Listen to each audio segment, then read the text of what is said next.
Hi there, and today we're going to learn about how to make the header scroll with site in Wix Studio. So here I am in my Wix Studio website, and once I click on preview and I scroll down, as you can see, our header is stuck at the top of our page along with it is following us whenever we scroll down to our page. But what we want to do is we want to make the headers scroll with the site. So we want the header to not follow us whenever we scroll downwards into our website.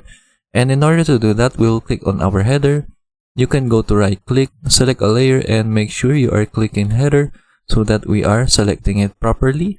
And then we will click on the inspector tool, and then from here the scroll effect that we have right now is called freeze. So that's why it is following us whenever we scroll down with our website. So click on this and we will choose the scroll with site option. So once I click on this, so it should have the effect already reflected into our website. So we will click on preview,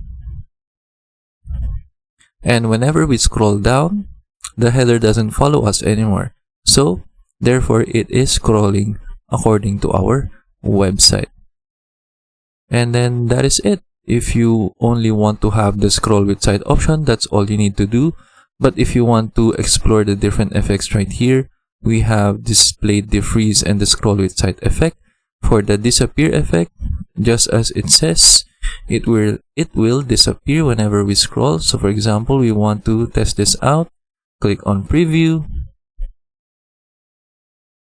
And then you can see that whenever we scroll down, the header automatically disappears. And then for the other one, the fade out option,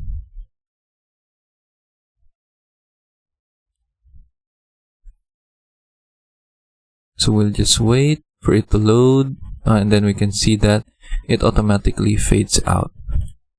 So but if you only want this scroll with site, again just click on this, and then now we have our scroll with site effect in our Wix Studio website. And that is it for this video. I hope you learned how to do it, and thank you for watching.